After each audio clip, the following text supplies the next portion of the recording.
Hoy vamos a hablar sobre el imperativo de la vida cristiana, el imperativo de crecer. Así que le invito a abrir la palabra del Señor en Primera de Pedro, capítulo 2, del versículo 1 al versículo 3. Primera de Pedro está casi al final de la Biblia. Entre Génesis y Apocalipsis usted lo encuentra, se lo aseguro. Primera de Pedro, capítulo 2, del versículo 1 al versículo 3, dice así la palabra del Señor. Déjeme leerlo con el énfasis que me gustaría darle. Desechando pues toda malicia, desechando pues todo engaño, toda hipocresía, envidias y todas las detracciones, desead como niños recién nacidos la leche espiritual no adulterada, para que por ella crezcáis para salvación, si es que habéis gustado la benignidad del Señor. Qué lindo texto, muy bien. Vamos a hablar con el Señor ahora. Gracias, Señor, te damos por tu amor, gracias, Señor, te damos por tu maravillosa palabra, porque hoy vamos a ser confrontados delante de ella, para que, Señor, al aplicarlo en nuestra vida pueda ser transformado nuestra perspectiva de vida, nuestra espiritualidad. Señor, ayúdanos a entender la necesidad y el imperativo de nuestro crecimiento. Gracias, Señor, por darnos esta bendición. Transita en medio de nuestras convicciones esa parte dura de nuestro corazón, Señor. Tócala y sensibilízala para que pueda, Señor, ser transformado y ser tocado por ti. Gracias, Señor, por darnos este tiempo en el nombre de Cristo Jesús. Amén y amén. El otro día mi esposa fue a Santiago a ayudar a su abuelita con unos trámites y mis hijas se tomaron sus vacaciones yendo a la casa de sus tatas y me dejaron encargado aquí un par de días nomás, si no fueron tantos días, me dejaron encargado sus plantitas, lo dejaron aquí con todas sus instrucciones y la verdad que el primer día me dijeron que lo tenía que hacer de cierta forma, tenía que regarlo de cierta forma, y la verdad que no les presté atención. Dije, ¿cuánta ciencia puede haber si es solamente regar una plantita? Bueno, me dejaron instrucciones. El primer día no lo hice, segundo día no lo hice, y el tercer día que iban a llegar, desesperado, yo voy a ver si efectivamente la plantita estaba ahí, la plantita se me estaba muriendo. Entonces yo comencé a orar, Señor, florece, florece en el nombre de Jesús, florece, porque mis hijas se van a enojar conmigo, Señor, te pido que crezcan, crezcan, por favor. Y yo comienzo a ponerle agüita, intentar poner agüita, y una de las flores más encima, que era la única flor que tenía, se cayó.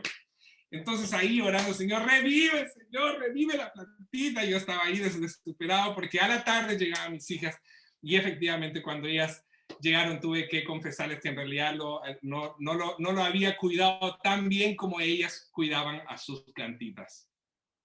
Hermanos, todos queremos crecer. Quien no quiere crecer está enfermo o ya murió. No hay nada más devastador en la vida que la imposibilidad de crecer. Yo creo que justamente cuál es el problema principal del cristianismo, a mi modo de ver, el problema principal del cristianismo somos nosotros, los cristianos. Muchas personas abrazan el cristianismo y pasan muchos años en la iglesia y no crecen. Conocen un poco de Biblia, un poco de teología y el tiempo pasa y no hay madurez. Hay mucho viejo cristiano, pero no hay mucho maduro cristiano. No sé si lo puede entender, pero envejecer no es opción. Pasan los años y envejecer no es opción, pero madurar sí es opción. Entonces los cristianos somos muy apegados a la apariencia, somos muy pegados al libreto, nos hemos convertido en oyentes profesionales, tenemos la pura cara de cristianos, pero estamos lejos de parecernos a Cristo. Perdóneme que estoy siendo duro ahora, pero déjeme ir convenciéndolo de la necesidad de que tomemos conciencia de que si no crecemos nosotros en nuestra vida cristiana, nosotros estamos en un serio problema, porque no podemos tener la pura cara de cristianos, tenemos que vivir creciendo en Cristo para estar cada vez o para ser cada vez más parecidos al Señor. El capítulo 1 del apóstol Pedro nos dice que fuimos elegidos, pero para obedecer. Nuestra elección en el versículo 5, el capítulo 1, dice que nuestra elección ha sido guardada por el poder de Dios mediante la fe. En el versículo 7 nos dice que nos advierte que nuestra fe será sometida a prueba con el fin de que sea más preciosa que el oro. Hermanos, nosotros hemos nacido de nuevo. Hay algunos cristianos que tal vez su problema no es santificación, que su problema es regeneración.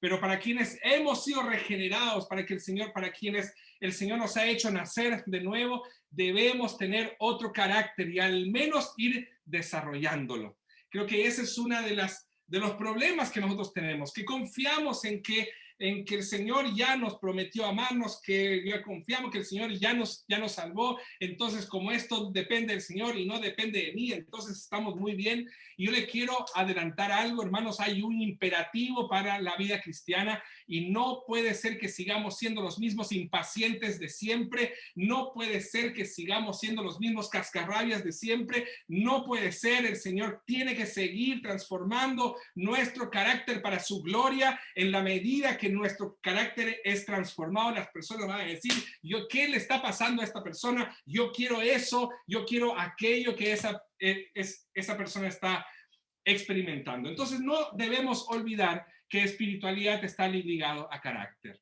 y cristianismo está ligado a transformación. Entonces, yo le quiero plantear algo ya de entrada. Si hay un imperativo en la vida cristiana, no es ir por todo el mundo. Si hay un imperativo en la vida cristiana es sé como Cristo. Ese es el imperativo de la vida cristiana, sé como Cristo. El imperativo de la vida cristiana es crecer. El imperativo de la vida cristiana es ser como Cristo. Muy bien, el imperativo entonces de crecer para los niños, el primer punto que nosotros vamos a hablar hoy es cuando ganamos la capacidad de desechar. Cuando ganamos la capacidad de desechar. Y ahí pueden dibujar tal vez a una persona acumulando cosas en su pieza o en su casa. ¿Ok? Dice así la palabra del Señor, versículo 1, desechando pues toda malicia, todo engaño, hipocresía, envidias y todas las detracciones.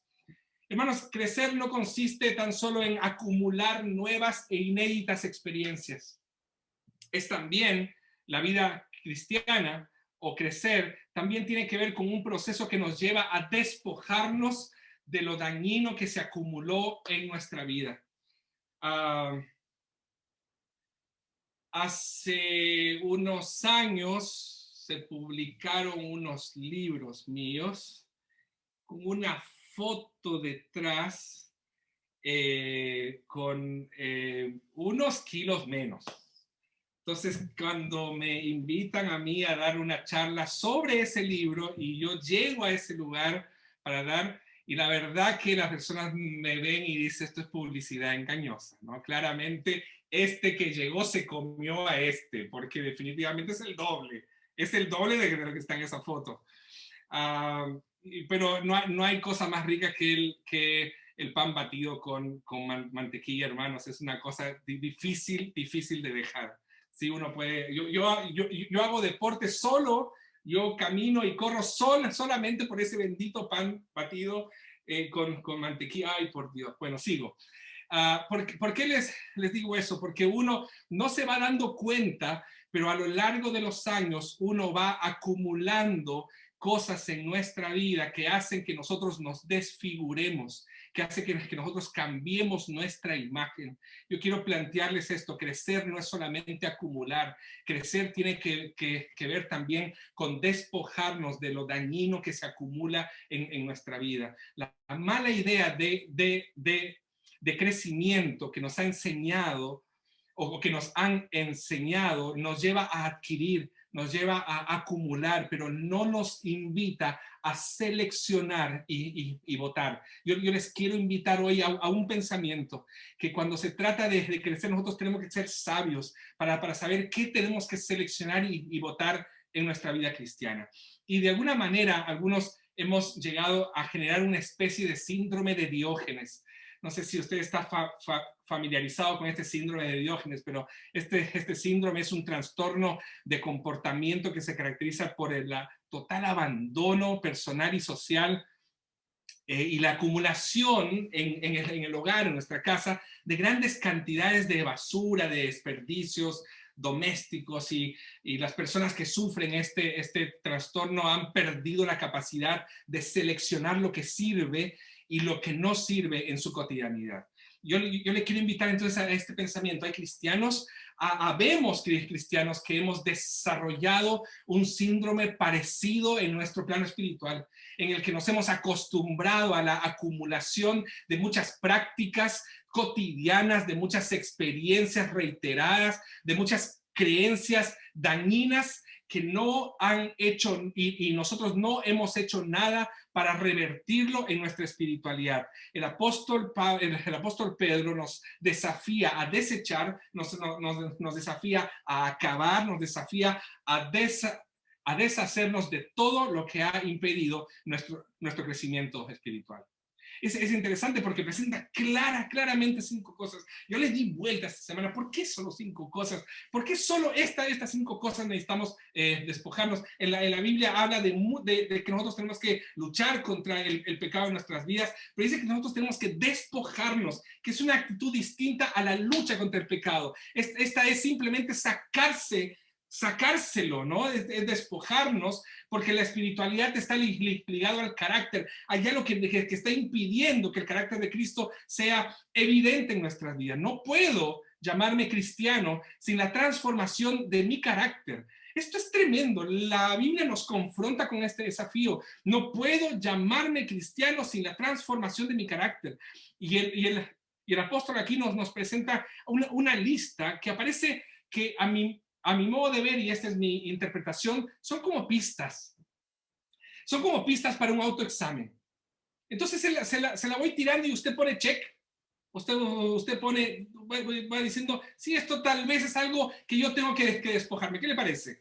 Tal vez esto no, esto creo que yo estoy bien en esto. Tal vez en esto sí. Pistas para un autoexamen. La primera, malicia.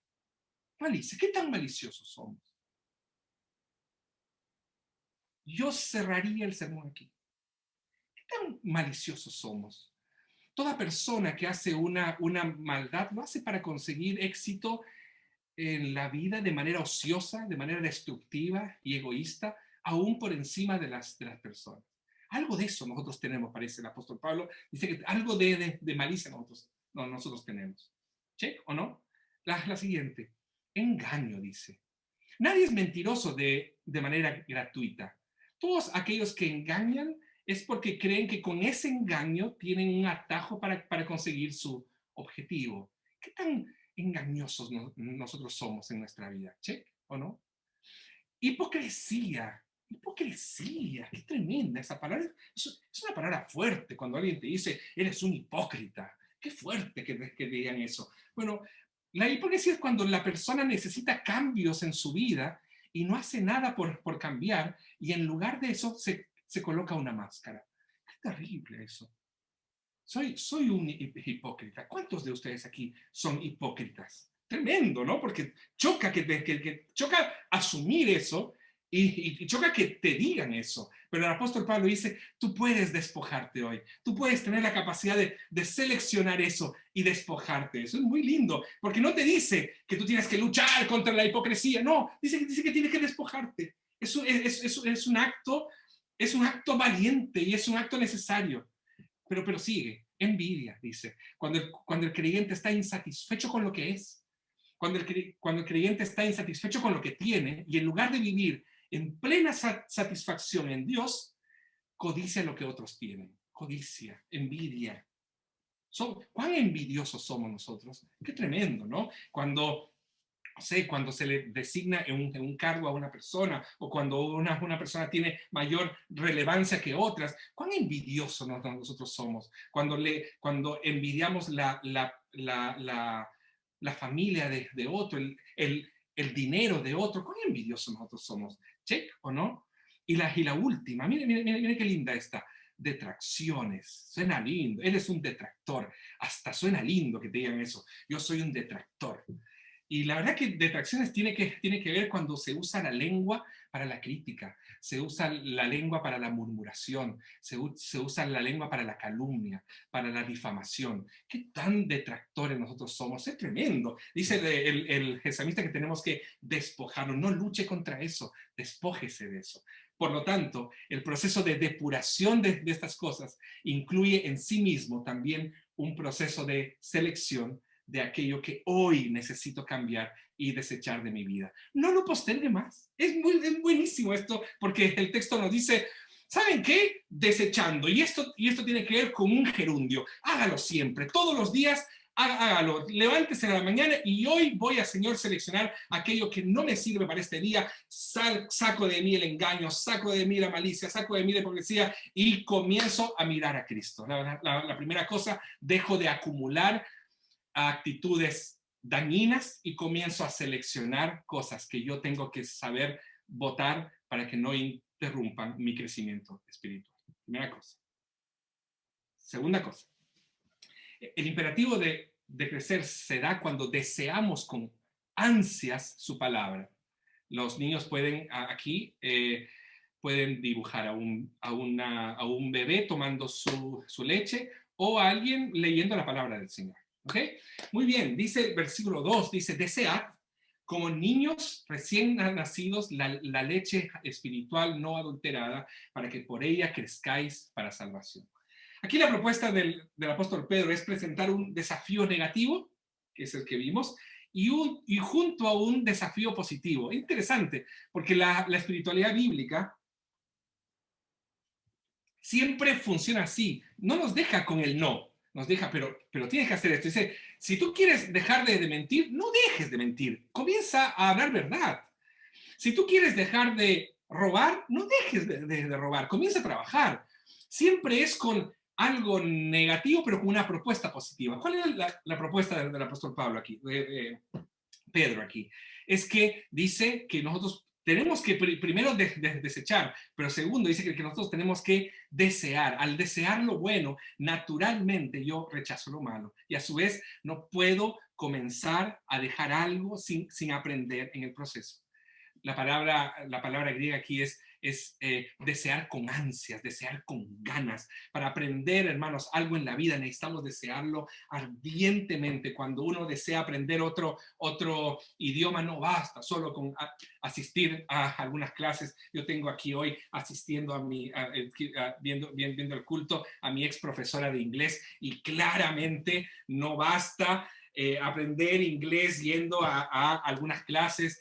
Hermana Pilar, le pido perdón ahora públicamente por no haber aprendido, porque yo no lo deseaba ardientemente en mi corazón, así que le pido perdón por ese tiempo perdido conmigo. Yo le quiero decir algo a todos ustedes, hermanos, que debemos sumergirnos en un ambiente en el que sea absolutamente necesario aprender, que no sea una opción, sino sea una necesidad. La única forma que yo voy a aprender inglés es que me pongan en la mitad de Estados Unidos o en la mitad de Europa y ponte a hablar inglés y nadie te va a entender. Es la única forma en la que yo voy a aprender. Es la única forma en la que vamos a desear la palabra de Dios. Es la única forma, es cuando me pongan en un lugar donde yo necesite la palabra de Dios ardientemente. Entonces, para resolver problemas familiares, para resolver problemas laborales, eclesiales, no podemos mostrar una actitud displicente. Es necesario desear con ganas, con ansias, las vías de solución. Por eso, para crecer en el Señor, debemos desear con ansias el conocimiento.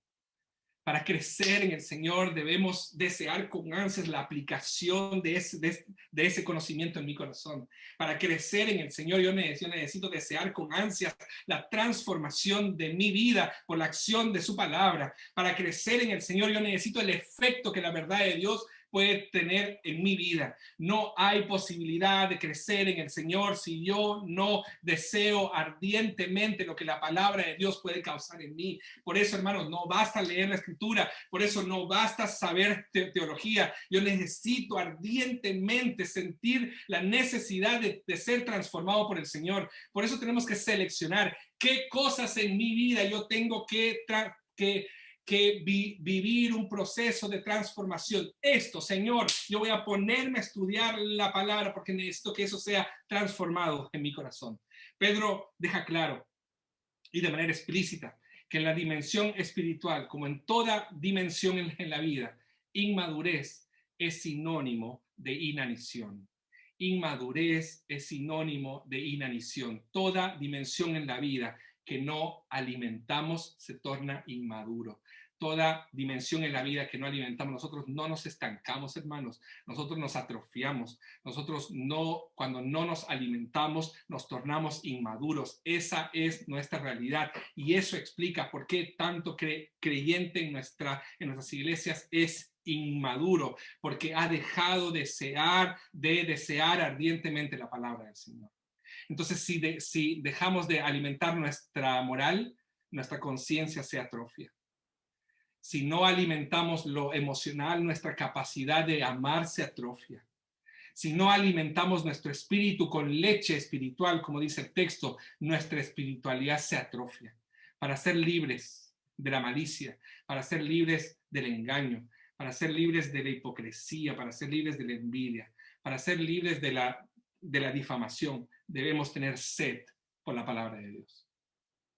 Debemos tener sed por la palabra de Dios de la misma forma en que los niños recién nacidos tienen anhelo y ansias por la leche. Aquí yo confieso públicamente que eso lo hice con mi hija Paula. Le quité un día la mamadera para probar qué pasaba. Esa cosa que los padres inmaduros a veces tenemos, ¿cierto? Yo era muy joven, hermanos, en ese tiempo. Entonces yo un día dije, a ver, ¿qué va a pasar? ¿Qué pasaría si le quito la leche, la mamadera a mi hija Paula? Si ella es tranquilita, así ¿qué puede pasar? ¿Cierto? ¿Qué puede pasar si le quito la leche? Bueno, entonces un día yo le estaba dando la leche, la mamá no estaba cerca, por supuesto, porque uno no puede hacer esa cosa. Deje a un niño con su papá y uno hacemos la fiesta, pero cuando está la mamá uno no se comporta. Bueno, la mamá no estaba en ese momento y yo quise experimentar ahí, ¿no? Con mi hija Paula. Entonces yo estaba aquí y entonces ella estaba disfrutando efectivamente su leche y yo dije, a ver, ¿qué puede pasar si mi hija es muy tranquila? Entonces le saco la mamadera, hermanos, era legión. Era legión. Comenzó a gritar, a berrear, comenzó a decir, ¡ah! Y le salió todo el espíritu, todos los espíritus malos, le salió a mi hija en ese momento, y prácticamente diciendo, yo no puedo soportar, papá, tú eres un inmaduro. Eso es lo que yo escuchaba cuando soy un inmaduro, cómo me sacas la leche que yo estaba tomando. Hermanos, los niños recién nacidos, al tener sed de leche, no saben otra cosa que no sea desearlo ardientemente. Quiero desafiarlo y quiero confrontarlo a usted con esto. Si te sacan la palabra del Señor, si te sacan la palabra del Señor, lo deseas ardientemente. Nosotros tenemos ese privilegio hoy, tenemos acceso a la palabra del Señor. Y en este proceso de alimentación y de crecimiento, la palabra de Dios tiene como objetivo que crezcáis para salvación. Versículo 2 dice eso, dice para crecer para salvación. Vamos a crecer como un proceso de salvación, vamos a ser salvos como un proceso para crecimiento. Ambos hechos históricos se retroalimentan y uno no existe sin el otro. Por lo tanto, en el imperativo de crecer, no solamente tenemos que desechar, tenemos que también desear con ansias su palabra. Y por último, otra parte que más me gusta, el último, dice, versículo 3, los niños pueden, dice el punto 3, es cuando nos acercamos confiadamente a su regazo. Ahí pueden dibujar, estar en la falda de la mamá, en la falda del papá, un niño ahí bien disfrutando de la presencia de sus papás. Muy bien, versículo 3 dice, si es que habéis gustado la benignidad del Señor. Yo le di muchas vueltas a este texto. Si es que habéis gustado la benignidad, ¿qué tiene que ver desechar? ¿Qué tiene que ver desear con la bondad del Señor? ¿Qué tiene que ver? Hermanos, cristianismo no es una experiencia estática. Es una vivencia que nos coloca en un proceso en el que cada día yo voy creciendo y madurando hasta alcanzar la experiencia plena de la salvación. Este proceso de crecimiento se desarrolla en la medida que yo vaya degustando de lo divino y lo eterno, y seamos transformados cada día a la imagen de Cristo. Y uno va creciendo sin darse cuenta. Yo quiero detenerme aquí un momento. ¿Cuándo ha sido la última vez que usted ha degustado al Señor?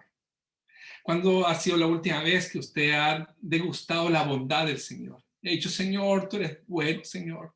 Señor, tú eres bueno, yo lo siento en mi corazón. Señor, tú eres bueno, yo siento tu bendición en mi vida. Señor, tú eres bueno y lo veo en la vida de mis hijos. Señor, tú eres bueno y lo veo aquí en la vida de mi iglesia. Señor, tú eres bueno porque nunca me ha faltado. Señor, tú eres bueno porque me abrazas. Señor, tú eres bueno porque me llenas. Señor, tú eres bueno porque me amas. Señor, tú eres bueno porque a pesar de mí, tú caminas conmigo. Señor, tú eres bueno porque estás delante de mí. Señor, tú eres bueno porque tú no te has movido de al lado mío, aun cuando yo me he alejado de ti. Señor, tú eres bueno y me encanta disfrutarte y me encanta degustarte, aun cuando yo no merezco disfrutarte.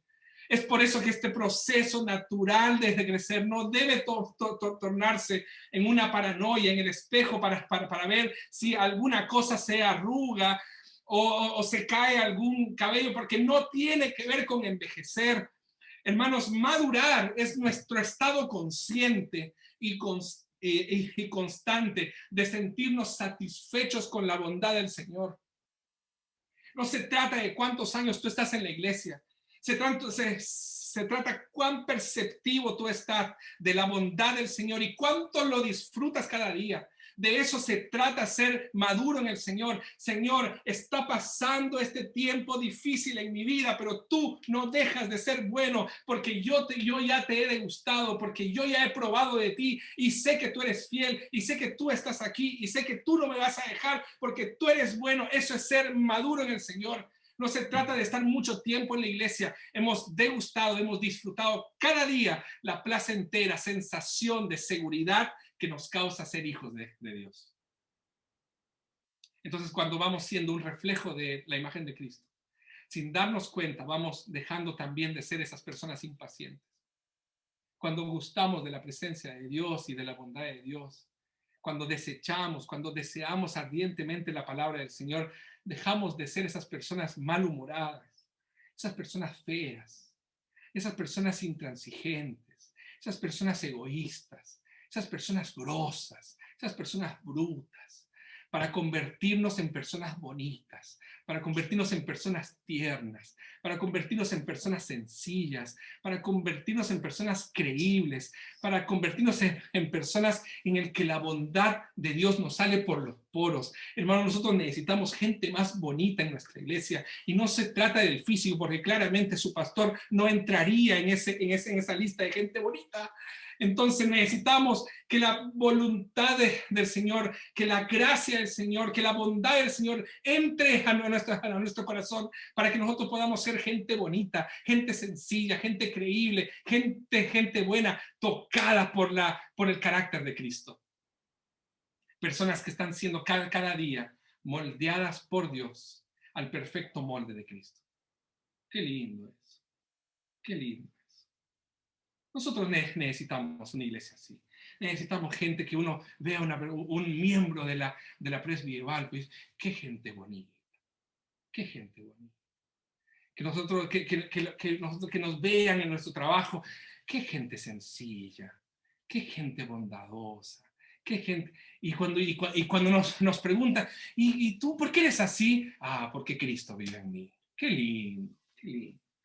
¿Por qué tú eres tan impaciente? ¿Por qué tú eres malhumorado? ¿Por qué eres tan intransigente? ¿Por qué eres egoísta? ¿Por qué eres un cascarrabia? Y cuando te preguntan, ¿y por qué eres así? Porque no he entendido nada del cristianismo. No he entendido nada. Porque Cristo no está en mi corazón. Porque no deseo ardientemente la palabra del Señor. Es por eso. Ya te lo dije y que ya está. Eso es. Pero en cambio, cuando te digan, ¿por qué eres tan bonito? Es porque tengo a Cristo en mi corazón. Es muy lindo eso. Es muy lindo eso. Yo creo que no tiene que ver solamente con temas de personalidad o de carácter. Creo que tiene que ver con un tema de temperamento. Es muy bonito eso. Nosotros necesitamos eso en nuestra vida.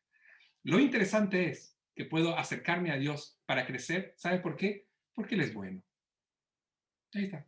nada más. Solo quien conozca la bondad de Dios se siente atraído a acercarse a Él. Es buenísimo eso. Si la imagen que hemos construido de Dios es ser un ser castigador, un ser lejano, intolerante, que se compra con sacrificios, consecuentemente yo me voy a ir alejando de Él. Pero si en mi experiencia es que yo me acerco a un Dios bueno, a un Dios bondadoso, que sus propósitos están vinculados a sus hijos, entonces yo me voy a acercar a Él mucho más confiadamente. Nadie se acerca amorosamente a un tirano, pero si nos sentamos en su regazo, creceremos al disfrutar de su presencia y nos sentiremos seguros en las tormentas. Aún yo hoy me acerco a mi madre cuando yo voy a su casa y me acomodo ahí. Aún hoy. ¿Por qué? Porque mi madre cocina muy bien. Porque mi madre cocina muy rico. Porque no me deja lavar los platos. Dice, hijo, pero si estás aquí, ¿por qué? ¿Por qué? ¿Por qué vas a lavar los platos? Déjame atenderte. Déjame, déjame cuidarte. Déjame amarte. ¿Cómo uno no va a querer acercarse más? ¿Se entiende la idea, no? Cuando nosotros percibimos al Señor así, entonces nosotros nos acercaremos confiadamente. Podemos, hermanos, acercarnos confiadamente al trono de la gracia, al regazo de Dios, aún en las peores situaciones. Le dejo con estas 3 ideas entonces. Crecemos cuando desechamos lo dañino. Crecemos cuando deseamos ardientemente la palabra de Dios. Y crecemos cuando nos acercamos con seguridad al regazo de Dios, a la bondad de Dios, y percibimos a Dios de manera buena. ¿Para qué? Para convertirnos en gente bonita. Y eso es una buena noticia para gente como uno, ¿cierto? Que no está muy agraciado físicamente, pero somos gente bonita. Somos gente bonita porque tenemos a Cristo en nuestro corazón. Que el Señor les bendiga y que el Señor les ayude. ¿Oramos? Querido Dios, te damos gracias, Señor. Queremos acercarnos a ti, Señor. Queremos acercarnos a ti y degustar de tu bondad, Señor. Queremos hacer eso. Queremos, Señor, desear con ansias tu palabra para que podamos percibir lo que tenemos que desechar, que está dañino en nuestras vidas, que es dañino en nuestras vidas. Señor, bendice a tu iglesia para que sigamos creciendo y seamos llenos, Señor, seamos una iglesia llena de gente bonita, gente parecida a ti, Cristo. Bendícenos, Señor. Háblanos durante esta semana recordando esta palabra que hoy tú nos has traído en nuestro culto. En el nombre de Cristo Jesús. Amén.